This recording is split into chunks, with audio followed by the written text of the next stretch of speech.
Hi guys, today we're going to check on simple subordinating conjunctions, right? Conjunctions means that they help to put together something, okay? So let's check them out, right? Right? A simple subordinating conjunction is a word that joins, like the Legos, right? Dependent clauses or independent clauses, right? And the dependent clauses indicate time, like the first example. Whenever I can, I go to the park to do yoga. So, whenever is the subordinating conjunction that is giving you more information about go to the park to do yoga, right? Then about place. Wherever you travel, always carry an ID with you. They can also be of cause and effect, right? So I failed the exam because I didn't study enough, right? So the effect was failing the exam. What was the cause for failing the exam? I didn't study enough, right?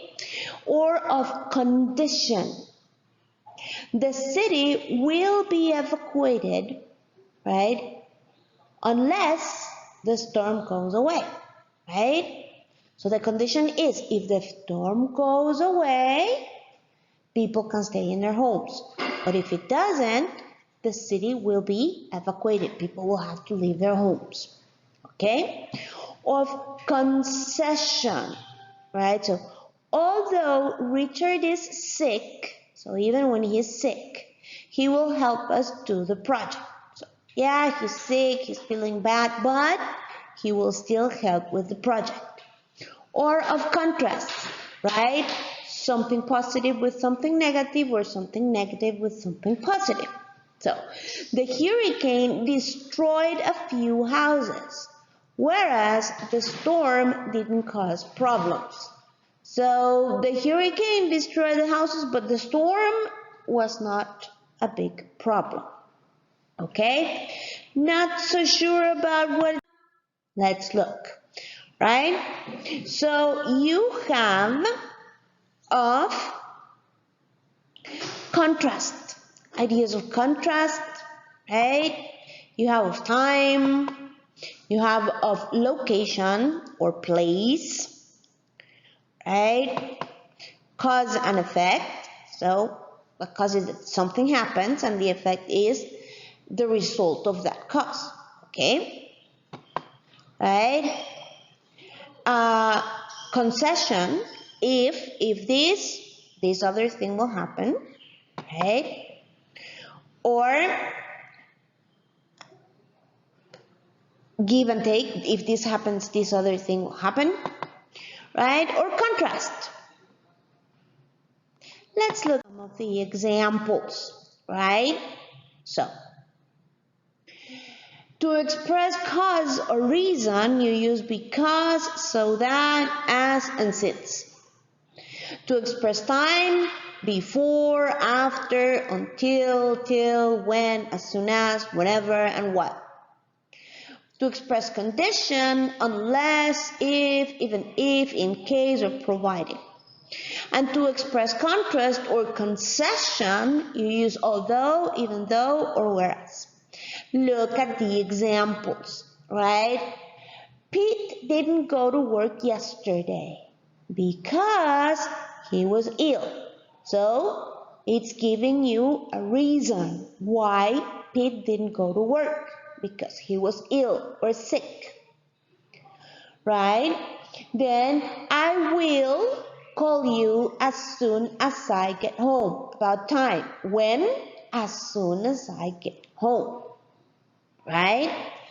For condition, if he doesn't change his attitude, he'll lose his job. So he will lose his job unless he changes his attitude. Okay? The condition is changing his attitude for him not to lose his job. Then contrast. Remember, One something good, something bad, something positive, something negative. So Mark is very tall, although he's not as tall as his father yet. Right? Contrast. So he's tall, but not as tall as his father. Right? Then concession. Right? So concession means even if there is a problem, you're doing something. Right? So even though he's rich, I'm not sure that he's happy. Okay, so he has a lot of money, but is he really happy? Right? That's concession. Right? So with these examples, let's go, right, to your book, page 375. Right? There, I want you to underline the conjunction, so you look for it, right? We will get home by midnight, provided we catch the last train. So the conjunction is provided, right? And then you're going to write the function, right? Is it time? Is it cause and effect? Is it a condition? Is it a contrast? Or is it a concession? So right here I'm using provided that we catch the last train, so it's a condition, because if we catch the train, we will get there by midnight. If we don't, we won't be able to, right? Think like that and underline the conjunction and write its function, right? When you finish A, you go to B, and you have to choose the right conjunction and underline. So for example, it says, I bought a sweater. So do I use unless or because winter is approaching? So it's a reason, right? So I think that I'm going to use because. I bought a sweater because winter is approaching. So choose the correct one and underline. And when you finish with B, go to C. Write a sentence using the following conjunctions. So you're going to write a sentence with provided, right? So with provided, unless, since, whereas, and whenever. Okay, good? And you can check your answers, right? Right here, check. Remember, on exercise C, they have to be similar. They don't have to be like the same, but the structure has to be similar. And of course, remember to send your work to Studium to subordinating conjunctions. Please send them to Studium. If you don't send them to Studium, I cannot give you any points. So I don't want to give you bad grades. Okay? Thank you very much. Have a nice day and see you next class.